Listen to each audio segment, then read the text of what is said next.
we're about to show you how to break down 3 whole chickens and make a brine for some yummy backyard barbecue fun. All right, so when I break a bird down, I always do it the same way. I breast it out, I remove the wings, I remove the leg and thigh as a whole piece, and then I break the thigh and drumstick.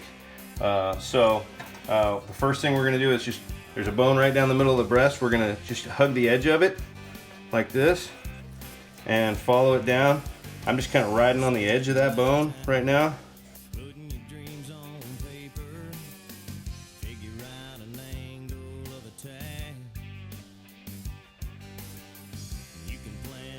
I peel it right out of the skin.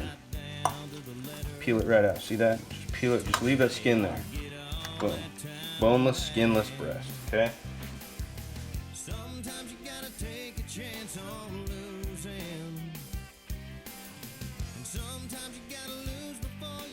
Boneless, skinless breast. So now, you see this leg is kind of trying to, the whole leg and thigh is trying to separate from the body already. Okay? I'm just going to follow that. All right, and you see that white bone right there? That's what I want to break. So I pop it loose, see how it came out of the joint, and then I go right around it, and that's it. My thigh is now off, okay? That's the whole thing. So now, if I just follow this V straight down, okay, I should hit right into the middle of the joint and separate the thigh from the drumstick. Over here, I'm just gonna disarticulate this wing. Again, I'm just looking for where it's... He said disarticulate. Right. And that's it, okay?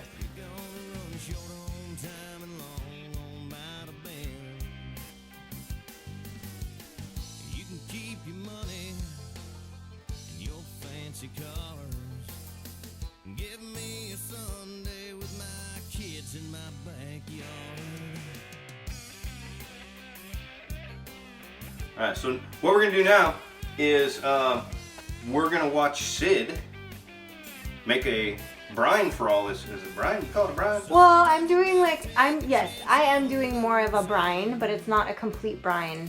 Okay, let's switch to Sid. You guys ready? Watch this. Okay, now it's me. So, we are going to make a somewhat of a brine for this chicken to kind of marinate / brine in. I like to do a hybrid, and I do it different every time because I hate recipes, and I always like to use what I have available, what I have fresh, and depending on if I'm doing pork, chicken, and what time of year it is. Depends on what I'm going to do. So today I just made a couple batches of the non-alcoholic version of my Mountain Man apple pie, which is basically just apple cider that I cook with like a bunch of different seasonings: cloves, nutmeg, cinnamon sticks, pumpkin pie spice, cinnamon, brown sugar, all of that. You let it kind of simmer down. Anyway, so I made a bunch of that earlier. Make an adult version with vodka or Everclear if you're really feeling, brave. Anyway, it's quite yummy, and you let it sit for a while and it gets kind of syrupy if you let it sit with alcohol, but this is the non-alcoholic version. So I've got a little bit of that set aside. I also have some apple cider vinegar that I'm going to be adding to it. So, and some garlic. I like to throw in most of my brines, I will do this, especially if I'm doing pork chops. I like to take some star anise whole and let it sit in the brining solution. I don't know if I have it, there we go. And let it sit in the brining solution with the meat. It's a game changer, like a game changer. Don't be fooled by the way that it smells. It does have a kind of a licoricey smell to it, similar to like anisette. See if we can smell it. See if you can smell it. Smell that. It's pretty good. It does smell like black licorice. And a lot of people, black licorice people, either love it or they hate it. But I promise you, when you put this in, it's not going to make your meat taste like licorice. Just trust me. Try it once. If you hate it, you hate it. But trust me, it's good stuff. Anyway, so I'm going to start out by throwing, let's see, we're doing 3 chickens. So I'm going to throw 3 of these.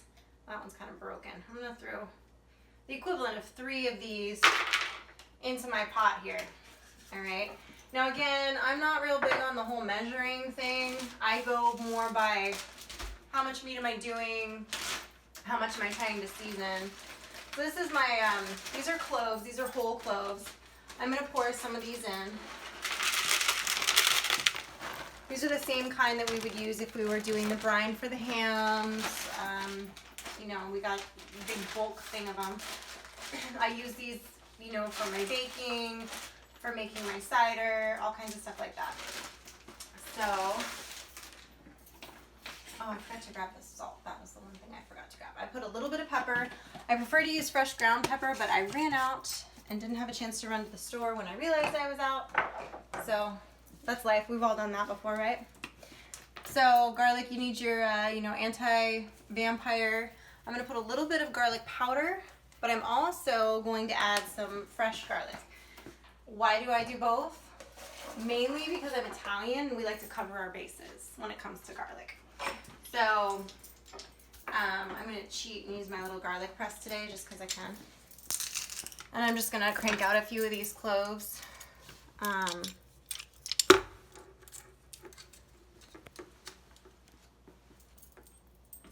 get these in here.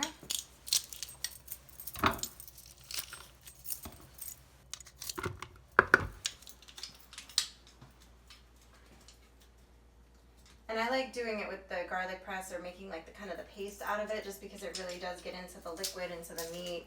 You can really kind of stir it up better.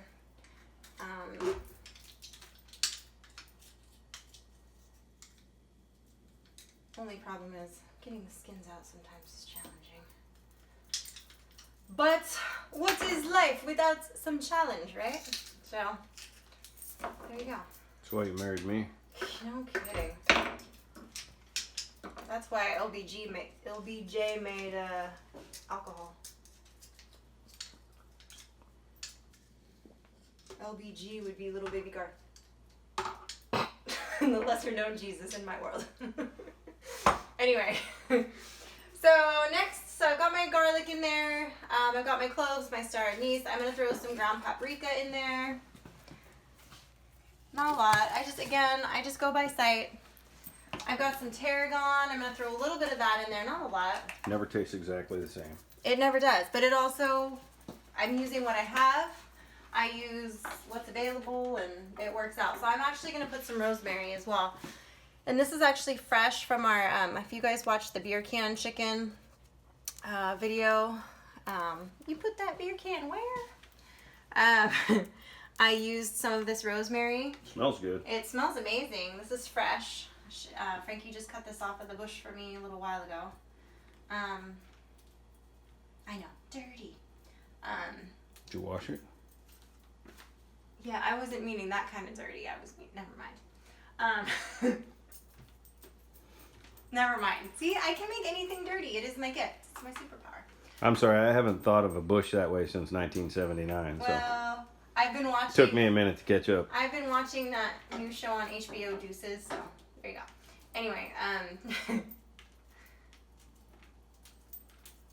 so there's just a bunch of rosemary in there and garlic. You can't go wrong with rosemary and garlic. I mean, I don't. If you can, I don't know. So I'm gonna throw just a little bit of salt in here because. Oh, by the way, see that cupboard fixed? It's fixed. Yes. Working. Working. For all you people that said he needs to fix your cupboard, I had shit on order. Give me a break. Just don't show them the cupboard behind you. Yeah, that one's broken. Then the other one broke. It was like one quit and then the other one was like, F you, I'm out too. Oops. That well, one completely but fell off. I got some new hinges right there. They're not the right Oh, ones. they aren't? Is that what they're... There, I'm going to be able to modify them. Alright. I'm going to be able to modify something. Oh, Lord. Or I'll break it worse. Can we just use like duct tape? I love you. Like just duct taped it on to the... No, anyway. Okay, so just add a little bit of salt. I don't like a lot of salt. Whatever. Now, normally in a regular brine, I would cook this down with brown sugar. I would do it in a pot. Here's where it differs. Because I'm adding the apple cider, there's already a you-know-what ton of brown sugar in there. And I'm also out of brown sugar, I discovered once I finished making the apple cider. So, because little known fact, one of the many things I love about my husband is not the fact that he likes to raid my baking supplies when he does decide to cook or like cure hams and stuff, and then all the stuff that I think I have like supplies of is magically gone. I love you, honey. Anyway, so there is brown sugar in here. It has already been melted down. Go with it, right? Go with it. But normally I'd be doing this in a pot on the stove. I feel like you got really close to me right there. That's really scary. I was going for the bowl and then you started talking again. I'm better from farther away, I feel like. Okay, so I would normally do this in a pot on the stove to get the brown sugar and everything heated up together and all that good stuff. So I'm going to go ahead and pour this in now. This is just the apple cider mixture that, again, this has, not apple cider. This is I'm sorry. He's giving me the evil eye because I misspoke. Good Lord. No, I'm giving you the evil eye because I'm trying to like roll with this, and as you pour, I'm trying to get on the bowl, but then you get ready to pour and you're like, psych, I'm not going to pour. I got more shit to say. Okay, so this is my apple cider, not vinegar mix, that has some cinnamon, clove, nutmeg, all that good stuff that was cooked down on the stove for like an hour until it was just this big melting pot. So that is getting added into this brine. And it's cooled now. Can I go now? Yeah, you can go now. So it's cooled now, but I'm going to add that in. And this would actually be amazing on pork chops as well, because obviously apple and pork, who doesn't like, I'll fix it. What are you doing? Why you got to mess with my stuff? Who's cooking? Thank you. Did I go over and poke your chicken while you were cutting your chicken? Am I done? Does it look like I've mixed this yet? You need to simmer down. All right, so I've got my apple cider vinegar here. I'm going to pour a little bit of this in here. And we're going to pour some of that in there. Okay. Now, did I add all my stuff? Yes, I did. Okay, so. I'm sorry, that garlic on the bowl is really freaking me out. Okay, like, it's gonna be fine. I'm gonna mix it. Okay. I'm gonna cut you first, and then I'm gonna mix it. Is that happy? Is that making you happy now? I'm so happy right now. Oh my God. This man that I married, the craziness. Okay. So.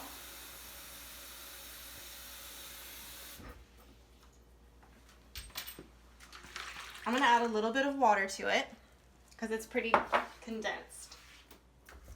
All right. Now, I'm going to take the chicken and I'm going to transfer it in here. I'm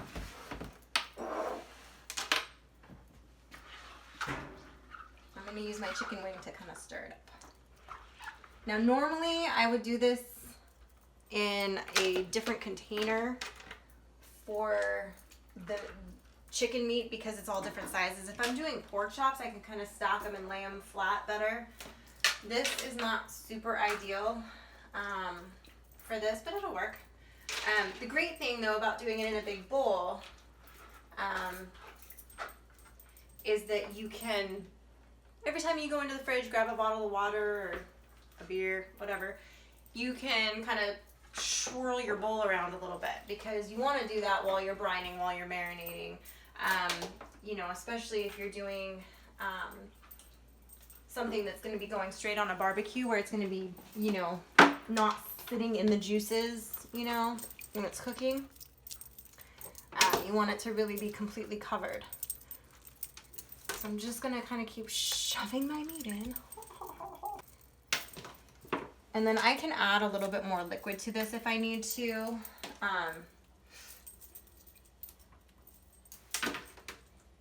To make sure everything's fully covered. But this should...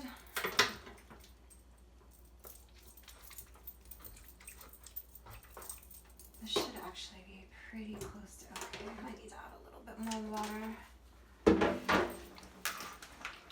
And then I just kind of like to stir it up a little bit in here.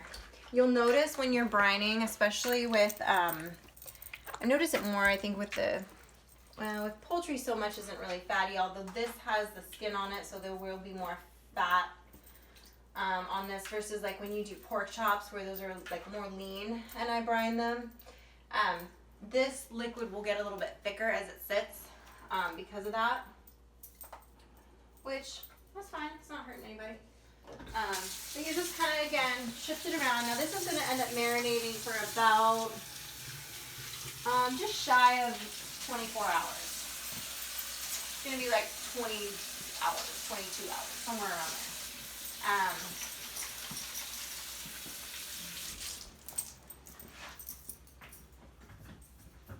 And I'm gonna stick the lid on there.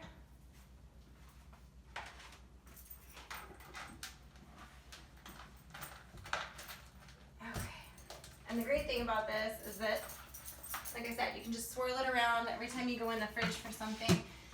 And you're just gonna stick it in the fridge and let it sit before you pull this out to cook. Let me put this away real quick and then I will edit that out or not, depending. Depending on his mood. There we go.